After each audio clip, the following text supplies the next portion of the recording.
Middle east फिर एक बार तनाव के कगार पर खड़ा है। इजराइल और हिजबुल्लाह के बीच झड़पें बढ़ रही हैं और सबकी नजर एक सवाल पर टिकी है। क्या ईरान इस पूरे खेल के पीछे असली ताकत है? गुप्त हथियारों की सप्लाई से लेकर फंडिंग तक यह एक खामोश जंग है, जहां हर कदम पर असर पड़ता है पूरे इलाके की सियासत पर। आज हम बताएंगे ईरान और हिजबुल्लाह के रिश्ते की वो सच्चाई जो तय करेगी मिडिल ईस्ट का आने वाला कल। मिडिल ईस्ट फिर एक बार तनाव के कगार पर खड़ा है। इजराइल और हिजबुल्लाह के बीच झड़पें बढ़ रही हैं और सबकी नजर एक सवाल पर टिकी है। क्या ईरान इस पूरे खेल के पीछे असली ताकत है?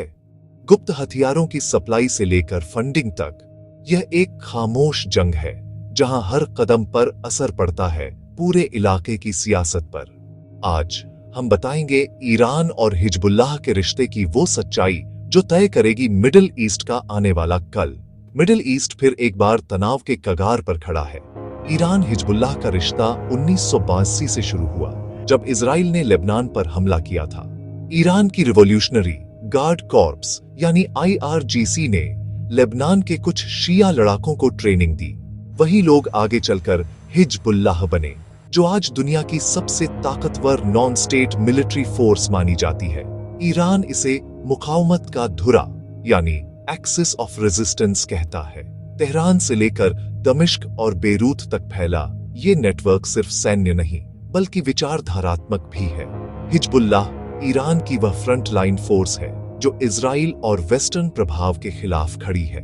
पश्चिमी खुफिया एजेंसियां दावा करती हैं कि ईरान हिजबुल्लाह को एडवांस्ड मिसाइल्स, ड्रोन और प्रिसिशन गाइडेड हथियार देता है, जिन्हें सीरिया के रास्ते पहुंचाया जाता है। रिपोर्ट्स के मुताबिक हिजबुल्लाह के पास अब 1.5 लाख से ज्यादा रॉकेट हैं, जिनमें से कई सीधे इजराइल के शहरों तक पहुंच सकते हैं। इजराइल के लिए ये सिर्फ खतरा नहीं, अस्तित्व का सवाल है। इजराइल की एयर फोर्स ने सीरिया में सैकड़ों एयर स्ट्राइक की ताकि ईरान के हथियार नेटवर्क को तोड़ा जा सके। लेकिन इसके बावजूद हिजबुल्लाह का जखीरा बढ़ता गया, जो बताता है कि ईरान की जड़ें कितनी गहरी हो चुकी हैं। अमेरिका सालों से ईरान पर आरोप लगाता रहा है कि वो अपने प्रॉक्सी ग्रुप्स के जरिए मिडिल ईस्ट को अस्थिर कर रहा है। यूरोप भी चेतावनी दे चुका है कि हिजबुल्लाह को ईरान का समर्थन लेबनान की शांति और क्षेत्रीय स्थिरता दोनों को खतरे में डालता है।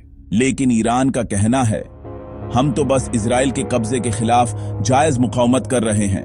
लेबनान में हिजबुल्लाह सिर्फ एक मिलिशिया नहीं बल्कि एक बड़ी सियासी ताकत है। वो पार्लियामेंट में सीटें रखता है, कई मंत्रालयों को कंट्रोल करता है और जनता को सोशल सर्विसेज भी देता है। कई लोग उसे रक्षक मानते हैं तो कई लोग उसे ईरान की पकड़ का प्रतीक समझते हैं। सीरिया की जंग में हिजबुल्लाह ने ईरानी फौज और असद हुकूमत के साथ लड़ाई लड़ी।